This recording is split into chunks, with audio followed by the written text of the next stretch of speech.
Yo, what's my number one rules in life? One, you gotta treat others how you want to be treated. That's important.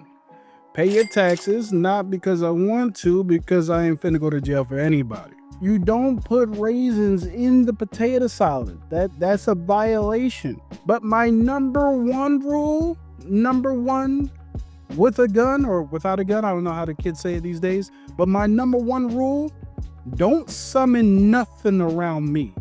Don't summon no ghosts, ain't no Ouija boards, ain't no Doctor Strange spells, and it definitely ain't no big ass chalk circles surrounding my home.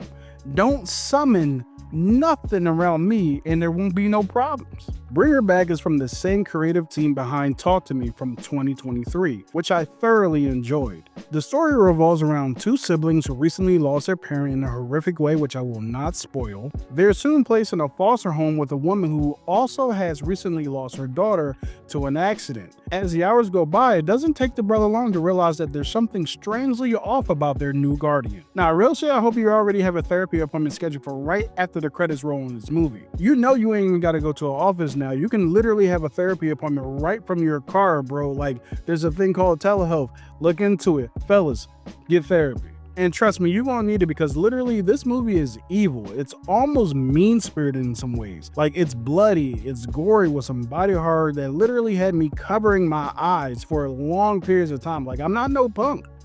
I've seen plenty of horror movies that made me, squeamish, and I've been able to see some gore and stuff like that. I saw The Substance last year, which was crazy. Full eyes open, no problems. But this movie right here, covered eyes the entire time.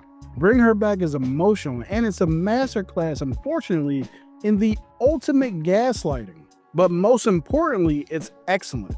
And that has a lot to do with the incredibly simple yet extremely effective writing. There's a lot that happens in Bring Her Back that you can see coming from a mile away. But that's not an issue. It actually goes back to my belief that it doesn't really matter if something is predictable if it's executed well. And Bring Her Back's story is executed very well. The moment these kids move into this home, you can tell something is off with this foster mother. It's the way she handles this mysterious little child that was already there living with her. This child is dirty, disheveled, and bloody. Like, she is legit manhandling this child, and I'm like, hey, yo, you need to relax. Then comes the invasion of privacy, the passive-aggressive put-downs of the brother. She legit acts like she's never heard of boundaries. And then there's the funeral for the kid's father where she crosses every single line. I swear to God, at this point, I was quiet whispering in my seat, yo, get away from this child. Like, she is an unbelievable habitual line stepper.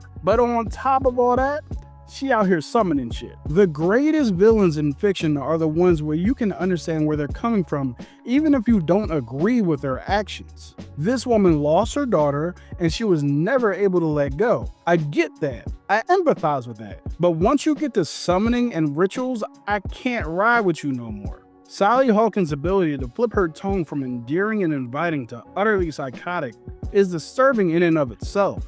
I'm not exaggerating when I say Sally Hawkins gives probably the best performance I've seen from a horror movie antagonist since Toni Collette in Hereditary. And speaking of Hereditary, I'm pretty sure that was the last time I felt this type of unease watching a horror movie. Like I said before, this movie is evil. And not because there's some gore. Hell, I wouldn't even call this horror movie scary. This movie felt evil because of the feeling of hopelessness I felt inside me grow with every passing scene. And the imagery that accompanies it doesn't help at all. I've seen plenty of movies where there's been bad parents or even foster parents, but this goes beyond that. The emotional and physical abuse these kids go through are unlike literally anything I've ever seen. Like, this ain't Matilda where it's almost played for laughs. Nah, this is gut-wrenching. There's a punch that's thrown in this movie that I cannot stop thinking about. A singular punch that makes me angry, sad, and once again, hopeless. It's the punch itself, and then it's how the punch is actually used throughout the rest of the movie that makes me legit sad. And then there's the body horror. We got blood, nails, hair, stomachs, cuts, bites, cars, tables, knives, and teeth. God, it just makes me very uneasy even thinking about what happened with those teeth. And my friends tried to tell me before I saw this movie. They didn't spoil it for me, but they told me that I would walk out of this movie feeling some kind of way. They literally warned me. And I didn't think it was possible for it to get as bad as it actually did. And I was wrong. I was very, very wrong. This movie is an experience and not one that I wish to have again, despite the fact that it's one of the best movies I've seen this year. I'm talking about top 10 level movies. Now, that could change later on in the year as movies come out, but this one impacted me, but it's also very freaking good. Now, if there's one lesson y'all should take away from this, it's simply this.